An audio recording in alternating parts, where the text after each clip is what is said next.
akasonga ako oluvannyuma lw'okuwa introduction eyo okutegeeza nti tukomyewo butereevu mu musomo gwaffe gw'olunaku olwaleero si mulala gwe musomo gw'okulaba nga twejjukanya ku busiraamu bwaffe n'okwongera okumanya amateeka agakwatagana n'eddiini ey'obuyisiraamu bi'awnillahi tabarakahu wa ta'ala nga tuli mu kitabu kyaffe kyomanyi obulungi kyetwagulawo wiiki ewedde ekiyitibwa kaifa amalahumu nabiyi معناه كيفية التعاملات النبي صلى الله عليه وسلم مع أصناف الناس المختلفين enkolagana y'omubaka w'ekitiibwa Allah subhanahu wa ta'ala n'abantu ab'enjawulo mu biti byabwe mu bukulu bwabwe mu myaka gyabwe mu mbeera zonna. Kale naffe insha Allah engeri gye tuli nti gwe mulamwa gwe twatandika era nga ku mulundi ogwaggwa twalaba emiryango gye tugenda okutambuliramu ne tulaba ebiyingiramu ebyo emisomo egy'enjawulo gye tugenda okuyingiramu nga generally giri emisomo 6 era nga twava ku lunaku olwo olwokutaano olwaggwa nga tunuulidde introduction oba ennyanjula y'omusomo guno nga tutandise ne kalimatu al qudwa ekyokulabirako era ne tunnyonnyola nabbi sallallahu alaihi wasallama nga ekyokulabirako nga tulaba kusookerera tuga ekikuddwa kyeki nti yoyo omuntu ayinza okubeerawo nga kyakulabirako mu mbeera zonna asobola okuba nga oba oliawo abasigadde yemmira yaabwe gye reflection gwe basobola okuba nga batunulako ne bagamba nti kino kikolebwa muntu bwati nde bwati kikolebwa muntu bwati. Kale nno bwe tubaako eyo mukkirize olunaku olwaleero twali tugenda kuddako okulaba era netwatunulira ku mulundi ogwo ne tulaba ababaka ba Allah subhanahu wa ta'ala ab'enjawulo nga be bamu ku misingi gy'ebyokulabirako eby'enjawulo Allah subhanahu wa ta'ala be yasindika eri abaddu be okulaba nga ate bwe batyo basobola okutereeza n'okukola ebyo Mukama Katonda ow'ekitiibwa subhanahu wa ta'ala byayagala bakole. Naffe ab'omulembe guno njagala okutegeeza gwe wenna agenda mu maaso n'okuba nga otuwuliriza ku 94 katonyezeemu Birali FM omukowozeewo nti omubaka Muhammad sallallahu alaihi wasallama ewatali kuwannaanya kwonna ewatali nsonga yonna Allah subhanahu wa ta'ala gwe yatutumira era nga kyekyokulabirako eri abantu b'omulembe guno ffenna nga toyawuddeemu mu China, toyawuddeemu mu Lugwala, toyawuddeemu mu Chapadola, toyawuddeemu mu Teeso na buli yenna awangaalira ku mwaliro gw'ensi eno nga obusiraamu eddiini y'obusiraamu emutuuseeko ye mbaka yekka Allah subhanahu wa ta'ala gwe yawa authorization, gwe yawa obuyinza era nga ye nnabbi ow'enkomerero ku mulembe guno gwe tugenda mu maaso okulanga bwe tugoberera ate n'okumuwuliriza n'okumanya biki Mukama Katonda byayagala bwepo n'ebyo bye yatuziyiza era bye yatugaana okuba nti tubikola. Ekyo nno z'ensonga ze tutandise nazo gwe wenna atuwuliriza nga ze tugenda okuba nga oba oliawo insha Allah tweyongera mu maaso okutaggulula twongere okuzitegeera ddala mu butuufu bwazo okumanya ekituufu kyeki kyetuteekeddwa okuba nga bwe tutyo tugoberera.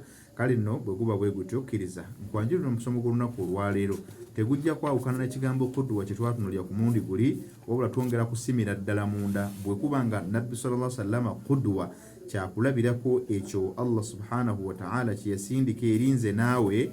Kale tulabe byebiriwa ebyo ebikulu bye tukakasa nti ddala mu butuufu Allah subhanahu wa ta'ala yasindika nabyo omubaka we nga bituteekeddwa okuba nga bwe tubimugobererako nabyo tusobole okuba nga oba oliawo tutuuka mu maaso g'owekitiibwa Allah subhanahu wa ta'ala nga tuli mu abo abaasiimye emirimu gyabwe oba baali baasiimye emirimu gyabwe gye tusaba ffenna nze naawe okulaba nti Mukama Katonda ow'ekitiibwa bwe tuba tukoze emirimu egyo Rabbana tabarakahu wa ta'ala agikkiriza era n'agissa ku lunaku lw'enkomerero ku mizaani gy'emirimu gyaffe tuleme kuba mu abo bagenda okutuuka ku yawmal qiyama nga tufaafaaganiddwa obuwangaazi bwaffe. Allahumma ya rabbi amiina. Tusaba Allah ow'ekitiibwa akkirize okusaba okwo biidhnillah era abeere ng'akwanukula.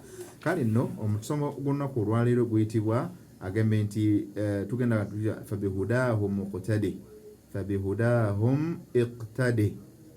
Kale bwe kiba nga nabbi sallallahu alaihi wasallam kudwa nga kyakulabirako n'olwekyo si ye yekka n'abaamukulembera mu bannabbi Allah subhanahu wa ta'ala atugambe eyo nno slogan oba kigambo ekyo tukijje mu aya bigambo bya Allah subhanahu wa ta'ala nga naye nga bwe musomo guli waggulu topic egamba nti fabihudahum iqtadi ku buluŋŋamu bwabwe ku nkola yaabwe entuufu ey'emirimu naawe kwoba osinziira okole egigyo kwoba olabira bafuula ekyokulabirako mu kubeera nga bw'otyo ogoberera n'okuba nga ossa mu nkola ebyo Allah byakulagira. Kale nno kkiriza agamba nti waqad amara Allahu nabiyahu bil iqtidaa'i bil anbiya'i min qablihi, bwe kiba nga Allah subhanahu wa ta'ala yalagira omubaka we sallallahu alayhi wa sallama n'amugamba nti bw'obanga okola emirimu gino, bw'oba oli wakukola ibaada ezo Allah subhanahu wa ta'ala zaakussaako, bw'oba oli wakubanga obeera successful, oteekeddwa okuba nga otunuulira banno abaakukulembera, n'olwekyo ekkubo lye baakwata bw'otyo naawe lyoba okwata. Faqaala ta'ala, Allah agamba atya mu bujulizi obwo, agamba nti ulaika alladhina hada Allahu fabihudahu muqtadi, agamba nti ulaika abo Allah bayogerako be baani? Be bannabbi. Alladhina hada Allah subhanahu wa ta'ala be yaluŋŋamya, n'olwekyo fabihudahu muqtadi, naawe bw'otyo ku lw'okuluŋŋama kwabwe oba ku buluŋŋamu bwabwe ye layini gy'oba otambulirako. Suratul An'am aya ya 9. Bwe kiba nga nabbi sallallahu alayhi wa sallama gwe tumanyi obulungi nti ye mubaka wa Allah subhanahu wa ta'ala, omu ku bakakasibwa ddala ku mulembe guno nti Allah subhanahu wa ta'ala yamusonyiwa bye yakulembeza okukola, bw'atyo ne byalisembyayo oba bye yasembyayo kuba taliiwo. Kale bwe kiba nga Allah subhanahu wa ta'ala amulagidde era n'amutegeeza nti fabihudahu muqtadi, ku lw'obuluŋŋamu bw'abantu abo mu buluŋŋamu bwabwe kwoba osinziira okubeera nti naawe bw'otyo oluŋŋama. Ye aya ampuliriza omulungi gye tutandise nayo olunaku olwaleero. Kkiriza insha Allah tugenda kubanga ate tuwumulamu katono nnyo oluvannyuma lwa ka introduction yako, tubeere nga tugenda mu nsonga zaffe ez'amawulire, then nate oluvannyuma insha Allahu tabarakahu wa ta'ala tujja kubanga ate tukomawo tweyongere tulabe kyakulabirako ki kyetuluŋŋama, kuluŋŋama ki kwe tuluŋŋamira ku nabbi sallallahu alayhi wasallama, oluvannyuma ye Allah olw'okumugamba abeere nga bw'atyo agoberera abaamukulembera mu babaka. Kale kkiriza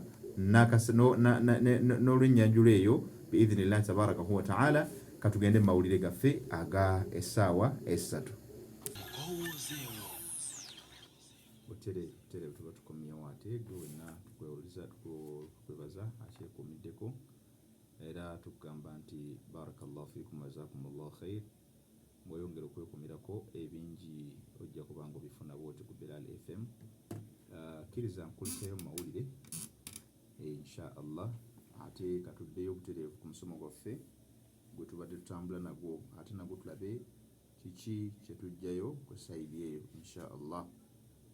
Naam, omusomo gwaffe gwe tuliko tegwerabira gugamba nti kaifa amalahu wannabiyi, yakolagana atya nabo omubaka sallallahu alaihi wasallam abaani be tujja okutegeera, naye nga tugamba nti kaifiyatu taamulaati nabi sallallahu alaihi wasallam ma asnafi shatta min annas, enkolagana y'omubaka Muhammad sallallahu alaihi wasallam n'ebika by'abantu ab'enjawulo mu biti byabwe, butya ngeri ki byakolagana nabo. Naye nga ekinyusi tuliko tukyalawa qudwatul hasana, ekyokulabirako ekirungi. Bannabbi byakulabirako eri abantu be batumwamu, nga abantu ababatumwamu abo balina okusinziira okulaba nga balaba ababaka baabwe bye bakola oba ebyo Allah subhanahu wa ta'ala byabawa okulaba nga nabo babirabirako okusobola okuba nga bakola ebyo ebituufu Mukama Katonda ow'ekitiibwa byajja okuba nga bw'atyo akkiriza. Kale tugambye ababaka nabo Allah subhanahu wa ta'ala nga bwe yatulagira okulaba nti tubagoberera, nabo baalagirwa okugoberera bannaabwe abaabasooka. Era Allah subhanahu wa ta'ala omubaka we sallallahu alaihi wasallama yatukubiriza n'atugamba nti abange nti Allah subhanahu wa ta'ala yalagira abakkiriza bye yalagira ababaka be. Allah atulagira okuba nga bwe tugoberera ababaka n'okulaba nga tubayigirako. Wakadhalika ate n'ababaka nabo n'abalagira kye kimu. Wa inna Allaha amara almu'minina bima amara bihi almursalina, bye yalagira ababaka be bye bimu nange byalagira ate ne bannabbi be ab'ebitiibwa. Kale nabwe kityo ku nsonga eyo kkiriza ate nkutwali wano mu kanyomero tugambye nti fabihudahu muqtadi. Tumaliriza n'omubaka Muhammad sallallahu alaihi wasallam nga Allah subhanahu wa ta'ala amulagidde agoberere abaamusooka. N'agamba atya wano, n'agamba Ibn Kathir rahmatullahi alayhi wa radiyallahu anhu agamba nti ayi iqtadi wattabi' wa idha kana hadha amrun lirrasul sallallahu alaihi wasallam fa ummatuhu tabi'un fiha bi shar'ihi wa bi amrihi bihi. So bwe kibanga bwe kityo omubaka sallallahu alaihi wasallam bigambo bya Ibn Kathir agamba wabanga Allah subhanahu wa ta'ala lagidde omubaka sallallahu alaihi wasallam ate nga ffe gwe tugoberera, ekitegeeza naffe tuteekeddwa okubanga bwe tugoberera ebiragiro bya mbaka Muhammad sallallahu alaihi wasallam nga bw'abiragira okusinziira bw'aba abiragidde ne tubanga tubissa mu nkola kyatteeka. Wa yaqulu Shaykhul Islam Ibn Taymiyyah, omu ku bamanyi ayitibwa Shaykhul Islam Ibn Taymiyyah rahmatullahi alayhi agamba wa fi qisasil anbiya, bw'ogenda mu byafaayo by'abannabbi sallallahu alayhi wasallama ibratun lilmu'minina bihim, abakkiriza abaddu ba Allah subhanahu wa ta'ala bafunamu ebyokuyiga biyitirivu nga bayiga okuva ku bo. N'agamba fa innahum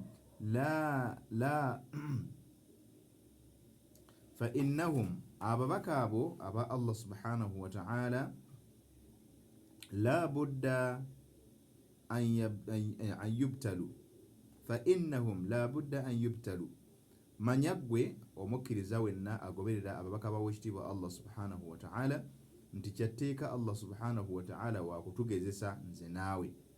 Fa innana la budda an nubtalu, kyatteeka tetusobola kukyebeera Allah subhanahu wa ta'ala kuba nti atugezesa. Aktharu min dhalika, n'okusingako kye yagezesa ababaka. Wala yayasu idha btulu bidhalika, n'olwekyo ekikusabibwa gwe wenna bw'omanya ekijja kijja kutwalako bitono, nga bwe bagamba nti ekijja omanyi kinyaga bitono, bw'olityo beerawo ng'okimanyi nti Allah subhanahu wa ta'ala wakikuwa kukikuleetera. N'olwekyo litasta'iddu, beera mweteefuteefu okyeteekereteekera ekyo munnange Allah subhanahu wa ta'ala engeri yonna gy'aba akikuweesedde. Wabula musabe Allah bw'aba akikuweeseza nakyo akuwe okugumiikiriza, akuwe okubeera nga bw'otyo okakasa nti Allah subhanahu wa ta'ala yakugezesezza n'ekigezo ekyo. N'agamba atya nti tokutukawo na ssuubi, toggwamu ssuubi kuba nti Allah subhanahu wa ta'ala kyakuleetedde akirinako obuyinza, akulinako obusobozi okukikujjirawo. Wa ya'lamu, era omanye annahu qad btuliya bihi man huwa khayru minhum, nti waliyo abaakusooka obulungi mu maaso ga Allah subhanahu wa ta'ala, naye nga Allah nabo yabagezesa n'ensonga ze zimu mu mbeera efaananako bw'etyo. N'olwekyo n'aggamba atya nti wakanatil aqibatu ila khairin, ne kiba nga ate oluvannyuma lw'okugumiikiriza kwabwe Allah subhanahu wa ta'ala bw'abe yagezesa, enkomerero munnange n'eba nnungi gye bali. Allah n'abeera nga bw'atyo yabalongeseza enkomerero. N'olwekyo falyatayaqqanil murtab, gwe wenna akyalina okubuusabuusa beera nga bw'otyo odda engulu, weetegereza ensonga ezo, obeere nga obeera n'okumanya ku nsonga eyo. Agambye nti wayatubil mudhnib, ate gwe naawe agezaako okulaba ng'ojolonga n'okujooga Allah ow'ekitiibwa, gezaako okulaba nti ate weenenya n'okulekayo ekyo ky'okola. Wayaqulu imaanul mu'min, agamba nti wayaqwi imaanul mu'min, ekyo nno kijja kunyweza era kinywereza ddala obukkiriza bwa buli yenna omukkiriza Allah subhanahu wa ta'ala gw'asaasidde, n'abeera nga bw'ati agoberera enjigiriza entuufu ennyo okuva ku mubaka Muhammad sallallahu alayhi wasallama. N'agamba atya fabiha yasihhu al-ittisaa'u bil anbiya, ekyo nno bwe kiba nga bwe kityo kikoleddwa kiraga bulazi obugazi oba embeera y'okugoberera ababaka ba Allah subhanahu wa ta'ala, n'okuba nga tubayigako nga tubatwala okuba nti examples ennungi ebyokulabirako byaffe mu mbeera efaanako bwetyo. wa min al-umuri allati amarana Allahu tabarakahu wa ta'ala an naqtadiya biha bi anbiyaihi wa rusulihi, ebimu ku ebyo Allah subhanahu wa ta'ala bye yatulaganyisa era byatulagira okubanga bwetyo tubigoberera nga tusinziira ku babaka be ab'ebitiibwa Allah subhanahu wa ta'ala baba babatumye gye tuli okulaba nga tugoberera enjigiriza zaabwe.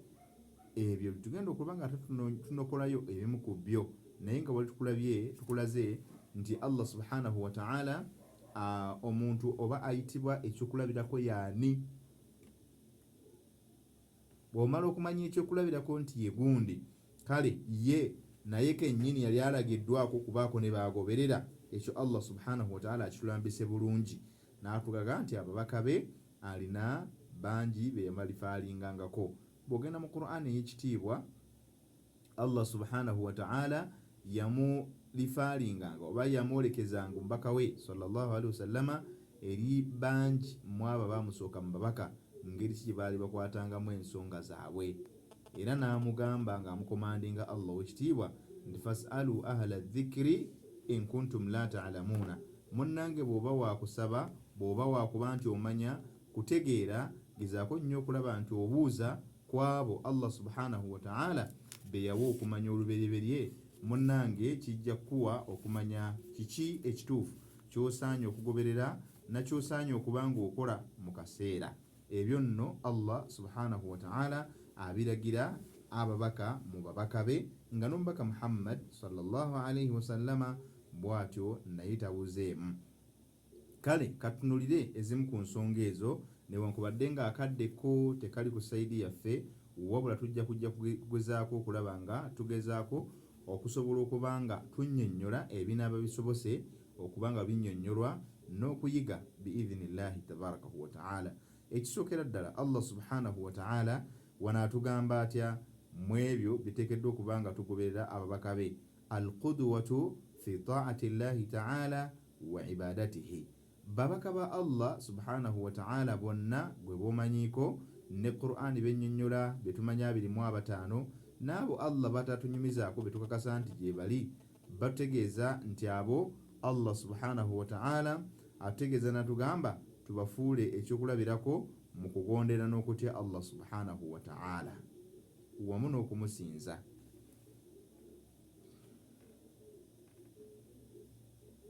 Kubanga baali bantu abaali batya Katonda ennyo, abaali bagoberera ennyo amateeka g'owekitiibwa Allah, era nga banyiigira n'okusunguwalira yenna abeera agaawukanyeeko kagenderere. Wa hadhihi sifatu al-azima, ekitende ekyo ekinene eky'owulire twogera, min abrazi ma fi hayati al-anbiya'i alayhimu ssalam, ekiragira ddala era ekikulu ennyo ekyali mu bulamu bw'abannabbi bonna Allah owekitiibwa abatukuza abasseeko emirembe n'okusaasira kwe, haithu innahum aktharu nnaasi ibadatan, be bantu abasingira ddala era abaali basingira ddala okuba abagonvu era abatya Katonda subhanahu wa ta'ala mu kumusinza n'okusaala n'esswala zaabwe. Wa ikhbatan lillahi azza wa jalla, n'okubanga abantu bano ampuliriza omulungi baalinga bagonvu nnyo eri Allah subhanahu wa ta'ala ow'ekitiibwa, bagonvu nnyo nnyo nnyo nnyo mu byokulabirako byabwe, nga bagonvu eri Allah n'eri amateeka ge gaba balagidde, nga be bamu kubasookera ddala okubeera nga emitima gyabwe takunu khashi'an mutawadhi'an wa mutaamminan, nga gya mirembe myetoowaze era nga gigoberera ekyo Mukama Katonda ow'ekitiibwa kyagiragidde. N'agamba atya? N'agamba nti wa hadha ma'na qawluhu ta'ala, ekyo nno kijjayo amakulu gaakyo bye bigambo bye Allah subhanahu wa ta'ala byagamba mu Qur'an ey'ekitiibwa. N'agamba atya? A'udhu billahi minash shaitani rrajim, agamba Allah ow'ekitiibwa واذكر في عبادنا إبراهيم وإسحاق ويعقوب وإسحاق ويعقوب أولي أيدي والأبصار. amugamba wange gwe Muhammad sallallahu alaihi wasallama, jukira ku baddu baffe omuli Ibrahim wa Ishaq ne Ishaqa wa Yaquba ne Yakobo, agamba nti uli aidi wal absar. Allah subhanahu wa ta'ala beyawa amaanyi, abamu ku bo beyawa amaanyi agasukkiridde, ate wal absar n'abawa n'okumanya okutalinaalina. Yabawa amaanyi agasukkiridde ate era n'abanga yabawa okumanya okutalina alina mu bitonde bye. Abo Allah bw'atyo bw'abogerako ng'abasuuta mu Qur'an ey'ekitiibwa.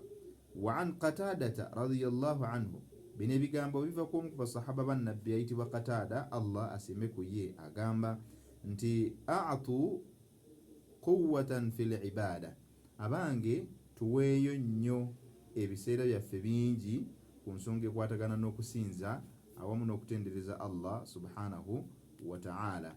A'tu quwwatan fil ibada, mwongeremu nnyo amaanyi bwe kikwatagana ku nsonga nti ya ibada. Ebyo nno nga kituko iqtidaa'u bil anbiya, nga tugoberera bannabbi ba Allah subhanahu wa ta'ala.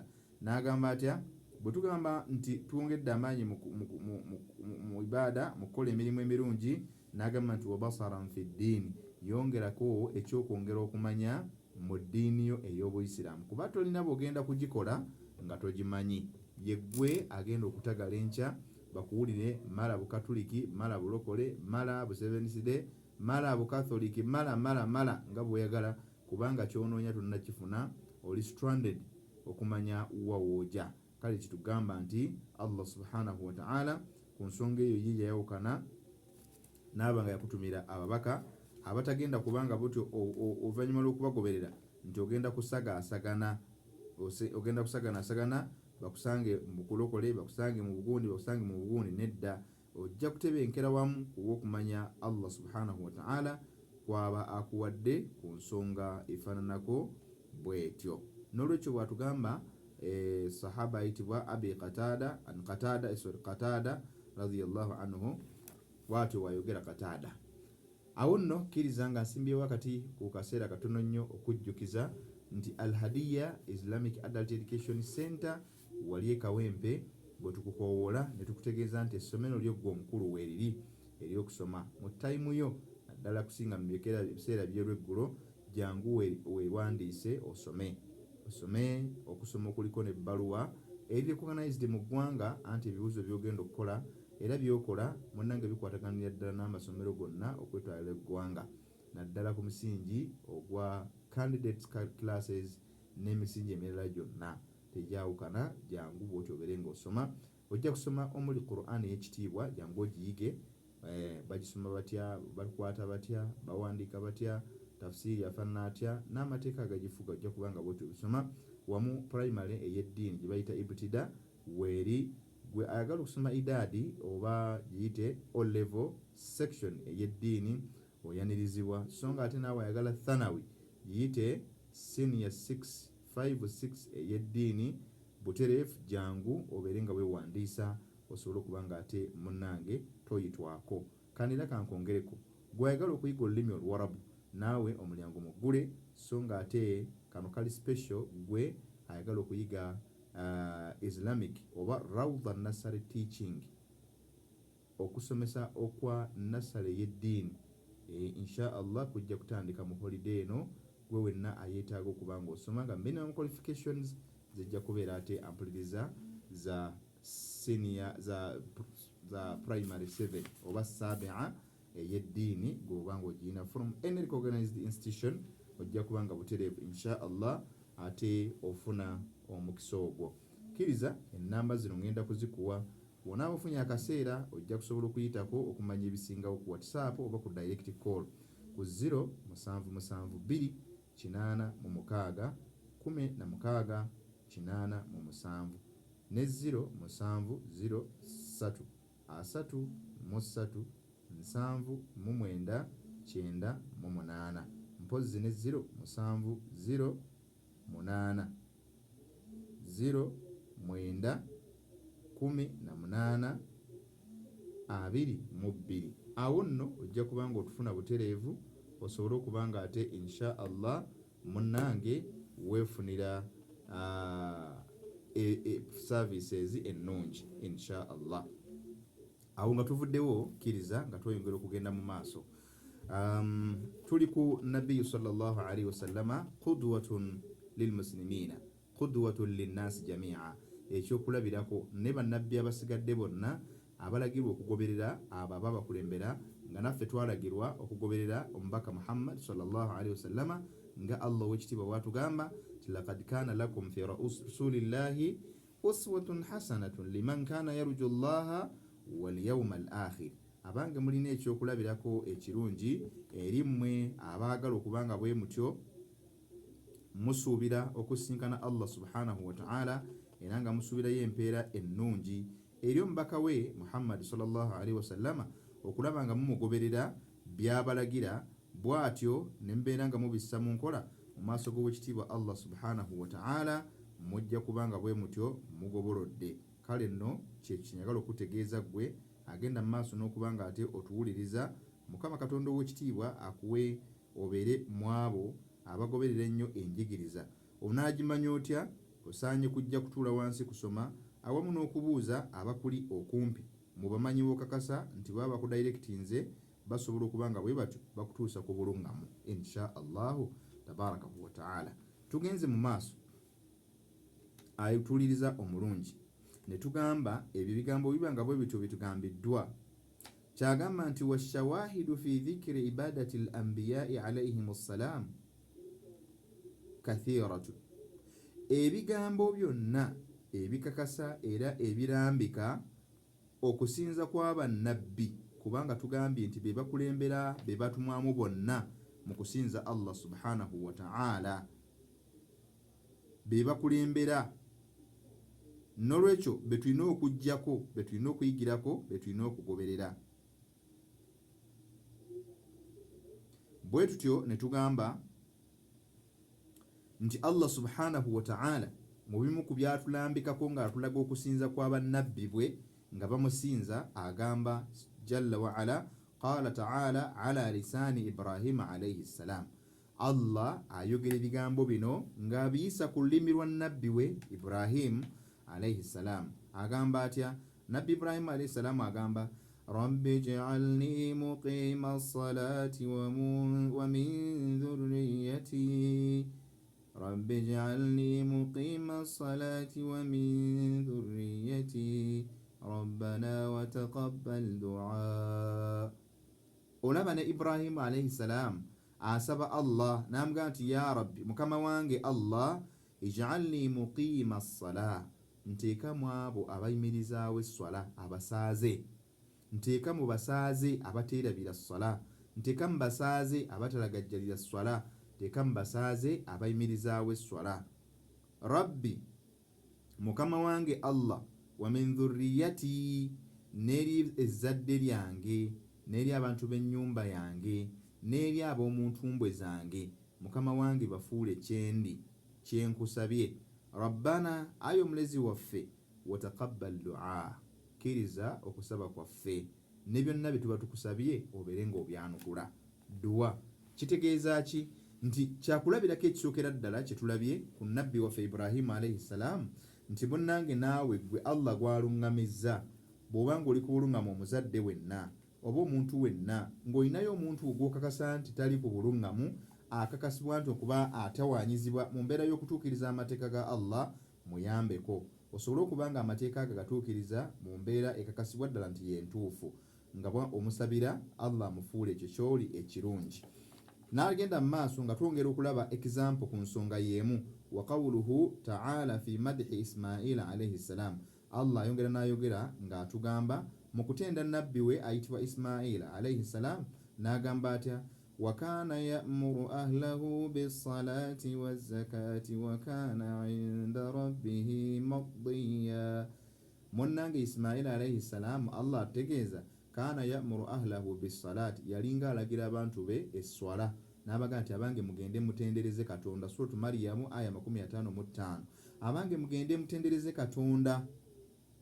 wazakata ate mukomooko ne zaka mugitoole Allah baba bawadde wa kana inda rabbihi ebyo nno bye yakolanga Ismail alayhi salam eri omulezi we Allah subhanahu wa ta'ala kana mardiya yali yasiimibwa dda okuva edda nedda olw'enkola ye naawe bw'otyo bw'oteekeddwa okukola nga bw'osaala lagira bw'olaba nti tebasaala ng'ate bakakatibwako nga bw'otoola saddaaka balagira abo abatazitoola nga bw'otoola zaka mu maaliyo ne haji gundi gw'omanyi eyesigiriza neyekuluntaza neyegayaaza zaka n'agaana okugiwa mujjukize era omulago obulungi obuli mu kugiwa wamu n'akabi era akabenje akali mu kugaana okuwa zaka ebyo nabiyullahi Ismaila yabikolanga nabwekyo naffe kyakulabirako okulaba nga naffe bwetyo tuyimirirawo ku nsonga zezimu wa qawluhu ta'ala ku nsonga yemu Allah atukubira ebyokulabirako ebirala fi madhi Ibrahim mu kutenda nabbi wayitibwa Ibrahim wa Ishaqa ne Ishaqa nabiyullahi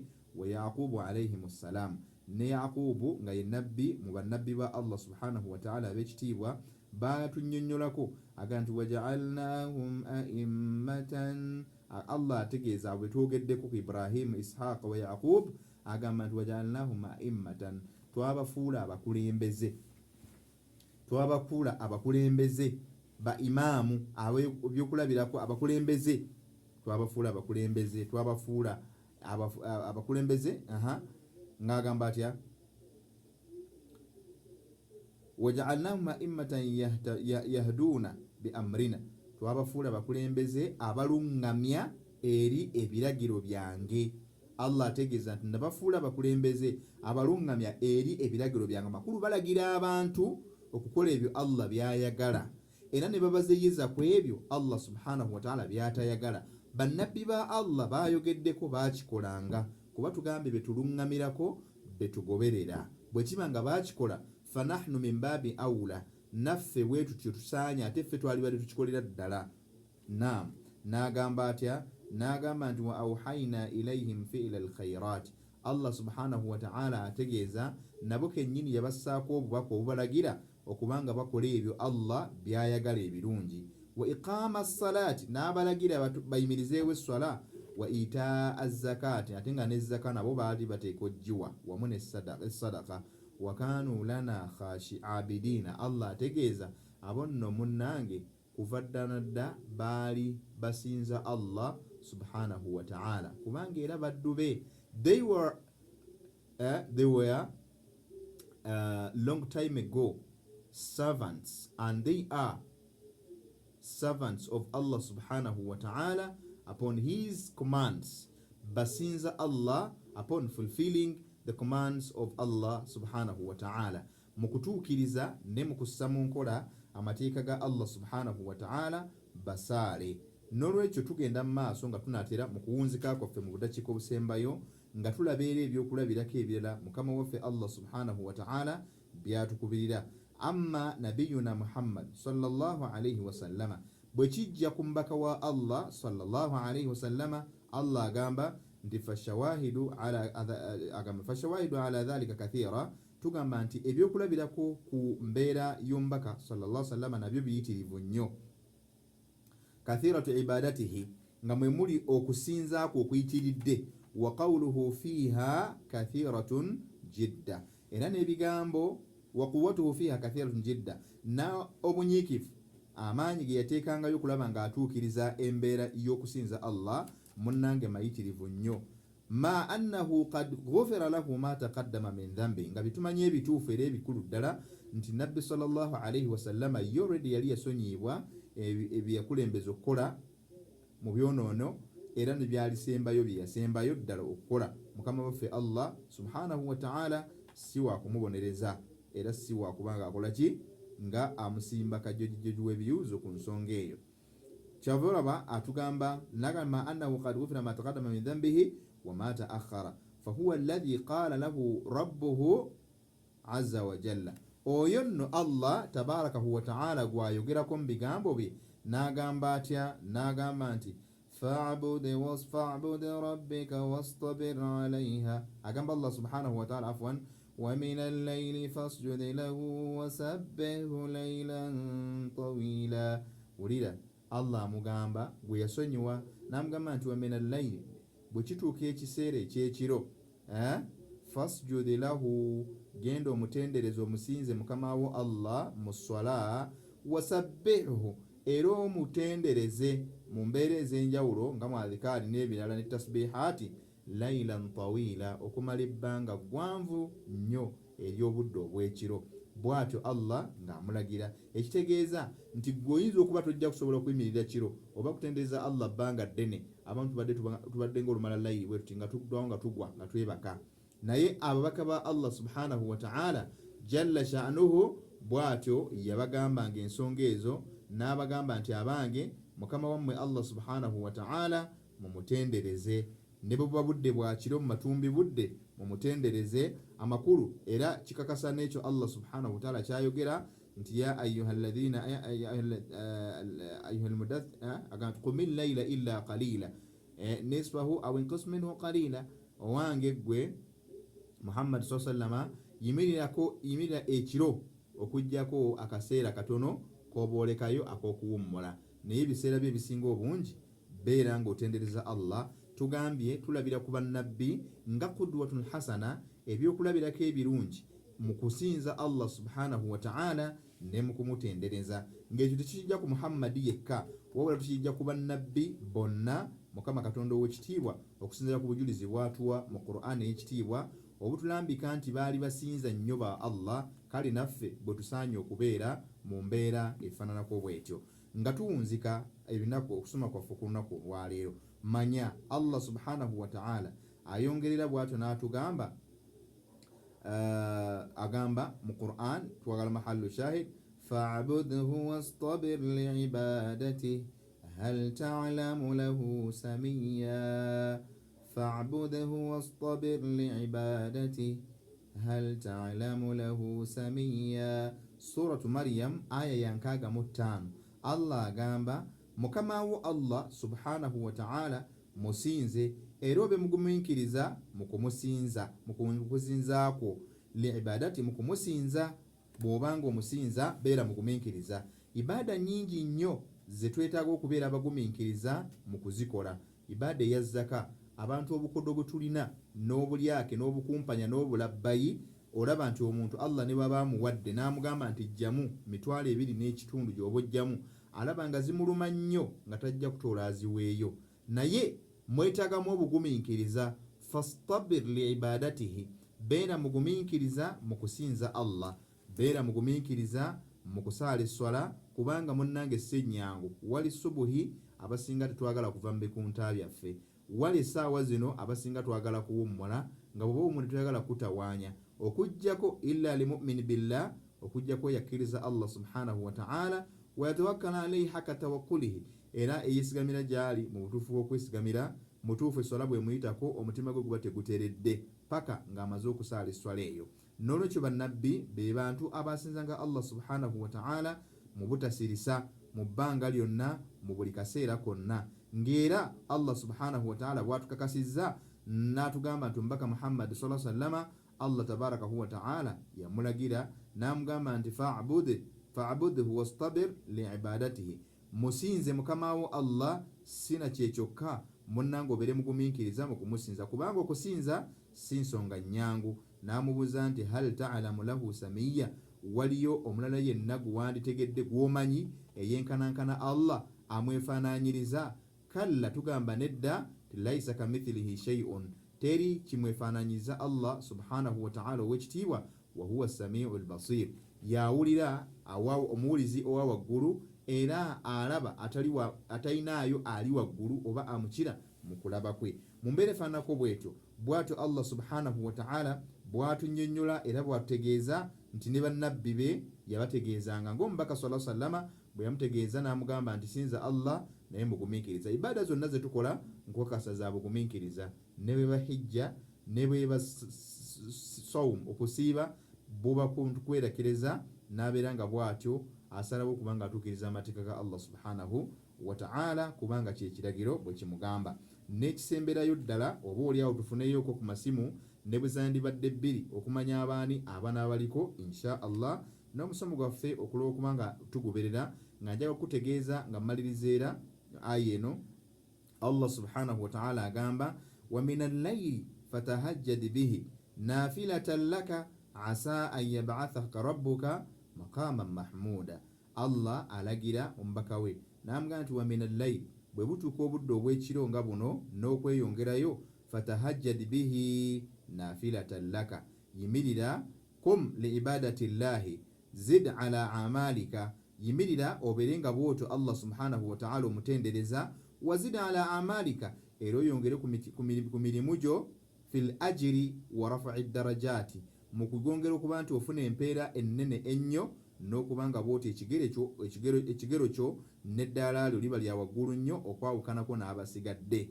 Asa an yab'athaka rabbuka, oba oliawo mukamawo Allah subhanahu wa ta'ala anaakuzuukiza insha'a, bw'anaaba ayagadde n'akuzuukiza. Olwaki? Olw'okuwolereza kwabo boonaaba oyimiriddewo, intercession egenda okubeerawo wakati w'abo aboonoonyi okubanga bawolerezebwa olw'okusiima kwa Allah gy'oli munnange, noobanga ojja kubanga bw'oti amadaala ago gajja kubanga bwe gato gasituka. N'agamba Allah subhanahu wa ta'ala, asa rabbuka, ayinza omulezi wo Allah, an yab'athaka rabbuka maqaman mahmuda, okubanga ajja kukuzuukiza ku lw'okuwolereza eri abo Allah baali basiimye okuwolerezebwa, ajja kukuzuukiza mu kifo eky'okutenderezebwa. Bwakatyo nabali bennyini boogenda okubanga owolereza nabo bajja kukwogerako ng'omusajja Allah gwe yayisizaako ow'embavu, n'okwongera okutenda olw'obuvumu olw'okubanga bw'oti owolereza abantu abo mu maaso g'owekitiibwa Allah tabarakahu wa ta'ala. Ebyo nno bigambo Allah subhanahu wa ta'ala yabyogera. Suratul Isra'i aya ya 79, eyo aya mutugisanze, ne aya endala zetwalabye ng'eyo mu Suratul Maryam aya y'e65, awamu ne Suratu Al-Anbiya aya y'e73 zetulabyeko ezirambika ebikolwa ne ibada z'abannabbi ab'enjawulo. Ogende mu Suratu Ibrahim aya ya 40, ne mu suratu bwetyo gye tulabye endala ebadde suratu As-Sad aya ya 45. bwe bityo Allah bwabitulambikidde ng'atulaga iqtidaa'ul anbiya'i ba'dihim ba'da wa iqtidaa'ina binabiyyihi. Allah atulaze bannabbi abaagobereranga bannaabwe nga Muhammad bwe yamulagira okubanga bw'ati atunulako ku nkola y'abanne abaakulembera, era n'abitulambika. Naye bwe kyatuuka ku ye bw'atyo n'atukubira ffe ekifaananyi abagoberezi be, yonna gye tuwangaalira mu Makka, mu Madiina, mu Afirika, Europe, genda mu Asia, Madagascar, yani jazirat kullaha, mu buzinga bwonna ojja kubanga bw'otyo ojja kusanga nga ffenna tulagirwa kukola ekyo. Bwe kibanga bwe kityo, kkiriza nkutegeeze emisomo gyaffe gino ku YouTube gibaako YouTube channel eyitibwa Islamic Inheritance Consultancy in Uganda. Oba oyinza okusanga akagamba akatibwa Consultancy in Uganda, Consultancy in Uganda, Islamic Consultancy in Uganda.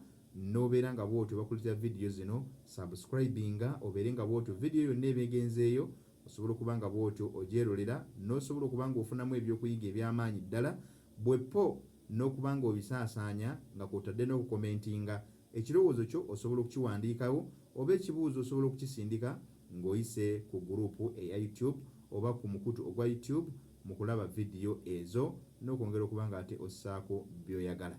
Kkiriza ebigambo ebyo n'olw'ebigambo ebyo mu kadde kano ke tusigazza mpaawo kaaga mu ddakiika zaffe 5-7 tufuneyooko ate ku masimu insha Allah eri bannaffe mmwe ababadde batugoberera. Barakallahu fikum wa jazakumullahu khaira.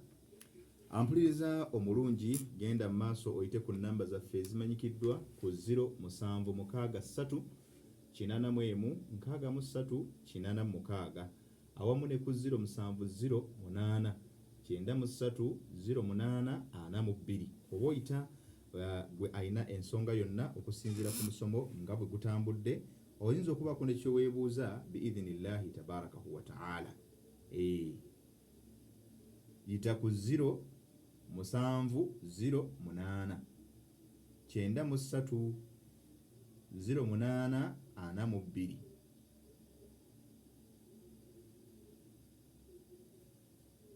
Oba oyinza okuyita ku MTN ku 076381 63 86 biidhinillah. Nyongera kubeebaza mmwe benna betutambula nammwe ku musomo guno oguyitibwa taamulaati nabiyi sallallahu alayhi wasallama bishatta anwa'i au bishatta anwa'i nnas, enkolagana y'omubaka Muhammad sallallahu alayhi wasallama n'emiteeko egy'enjawulo egy'abantu mu mbeera zaabwe. Kale nkwebaza gwe wenna. Lunaku luba lwakutaano, essaawa zaffe ziba 2 okutuusa essaawa 4 ez'ekiro, nga kwe tuli bwe tutyo tuweereza. Tukusaba insha Allah kwata obudde naawe amiisinze omukutu gwaffe ogwa YouTube bwe gutyo gubeerako, osobola okuba nga ogweyuna oguyite Inheritance in Uganda oba Islamic Inheritance in Uganda. Gusubscribingeko bwotyo osobola okuba nga ate otugoberera butereevu insha Allah. Kale n'olw'ensonga yakadde mukkirize ate tubeere nga tuwunzikira wano olunaku olwaleero. Tujja kusinkana olundi insha Allah olwakadde biidhinillah. Barakallahu lakum wa jazakumullahu khairan fi dunya wal akhirah. Wassalamu alaikum wa rahmatullahi wa barakatuh. Lwa programu za ddaawo ezeesigika wulirizanga 94 tonyezeemu. Singa namanya omwana ono sandimwononeddeko ssente zange.